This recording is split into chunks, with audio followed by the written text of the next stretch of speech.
This is Echoes of the End Enhanced Edition, a massive free update built from your feedback, and it's packed with improvements and features that you've been asking for.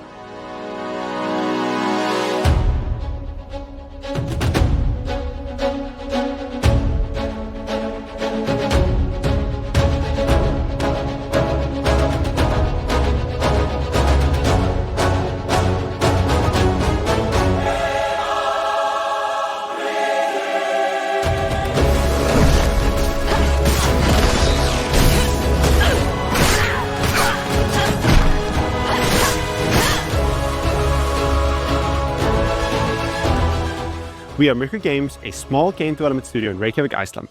And this summer, we released our first game, Echoes of the End, a fantasy action-adventure in the style of the old classics that we love. It was an ambitious project for such a small team, and now looking back on it with the benefit of hindsight and your feedback, there are things that we could have done better. But that is the secret advantage of being such a small team. When something doesn't land quite right, we can adapt quickly. That is why this enhanced edition exists. We're funding it ourselves because we want Echoes of the End to live up to the expectations we had for it. And it's only possible because of your feedback. Every part of this update comes from you. So let's go through what's new in Echoes of the End Enhanced Edition. One of the big requests from players was more customization, more ways for you to make Rin feel like your version of the character. So for the Enhanced Edition, we've added a new gear system to the game. Now, there's 13 outfits to choose from, with 4 core designs, each with different texture variations. You unlock schematics for outfits, from bosses and chests through doing certain things in the game, and then craft them using materials you find. But customization isn't just about looks. Alongside these outfits, we're adding relics.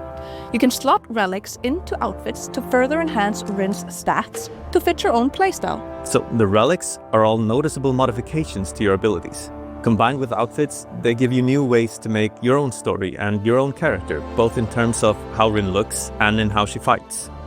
And the best part is, all of this content is included for free with the Enhanced Edition update. We've also reworked the opening of the game, giving Chapter 1 a facelift with a stronger initial hook, improved visuals, and streamlined tutorials that don't slow the action down as much as they used to. For that same reason, we've also gone through the entire game and trimmed a lot of the more menial interactions that players felt didn't serve much purpose. I'm sure that'll feel especially good on a second playthrough in New Game Plus, which is also coming with Enhanced Edition. You'll carry your unlocked abilities, outfits, and relics with you into an experience that is not only more difficult overall, but adds 8 brand new elite enemy types for you to face.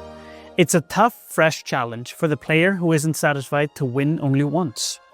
Another thing we wanted to focus on was making sure the game offered the right experience for everyone. We've added a new difficulty setting called Journey, which sits between the story mode and what used to be called Balanced. The difference between those two was a bit too large, and some players had a hard time finding the right difficulty to suit them. We've also made our optional puzzle hints visually highlight relevant objects to make sure they properly serve their purpose of guiding players who want it, while staying out of the way for those who don't want any hints at all. One of the biggest pieces of feedback we received was about how it felt to move around the world as Rin. You guys often described her movement as feeling floaty. Her steps didn't always match the distance she covered, and the jumps didn't look or feel quite right. It might sound small, but that sense of being part of the world really shapes how the whole game feels to play. For the Enhanced Edition, we've completely overhauled Rin's traversal animation to make her movement feel more natural and grounded. Her feet stay firmly planted, turns and pivots are sharper, running and sprinting feel snappier, and the jumping has been retimed to look more realistic. Even the climbing has seen a full animation rework. Overall, Rin now feels much more responsive. Her movement has more weight than before, and she's truly connected to the world. When you step back into the game, the first thing you'll notice is how much better it feels to control Rin. We've retimed and polished nearly all of her animations, meaning combat flows better and is smoother than ever before.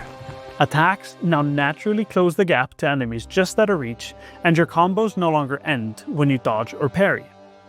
Lock-on has also been completely reworked. You can now dodge in any direction while you have a locked-on target, and we've added an optional feature to automatically swap to a new target after a kill. On top of that, we've added new sound and visual effects that make every hit feel more satisfying and combat more visceral. You'll find yourself going through Rin's skill tree faster than before, and that some of the most fun abilities are available earlier in the tree. We want to make sure the combat feels engaging and dynamic from the very beginning, and letting you start making decisions earlier about how Rin's power grows is an important part of that. We've introduced a number of new environmental hazards designed to work in tandem with her and Abram's skills. The heavy attack also received significant upgrades with new effects and utility beyond raw damage. Rin's Drain has been changed too.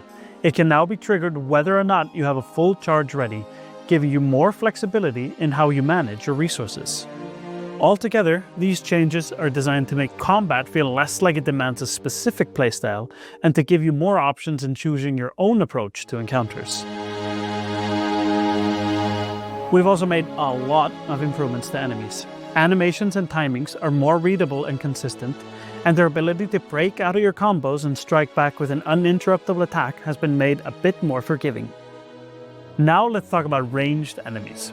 They didn't quite feel like a balanced part of encounters, and dealing with them first wasn't a benefit, it was an absolute necessity. As a result, we've made several changes. Rin can now block incoming projectiles from the very start of the game, and the ability to parry has been moved to an earlier point in the skill tree. Additionally, their ability to track your movement has been toned down, their damage reduced a bit, and the frequency with which they attack lowered. Along with a number of other improvements, such as input queuing on Rin's abilities, new execution animations, and better controller rumbles, this all works together to drastically improve the feeling of combat, making it flow like we always wanted it to.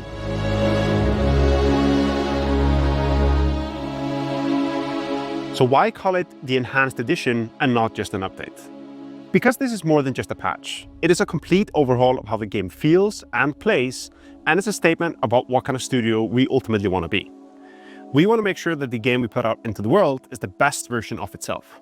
We want to show you that we're listening and that the feedback that you give us is the most powerful tool we have in making better games. It's about showing that we care about listening to players and about pushing ourselves to do the best that we possibly can. That's what the Enhanced Edition means to us. And it's available right now on Steam, PlayStation 5 and Xbox. So thanks for watching the video and for making this possible. We can't wait for you to experience this yourself.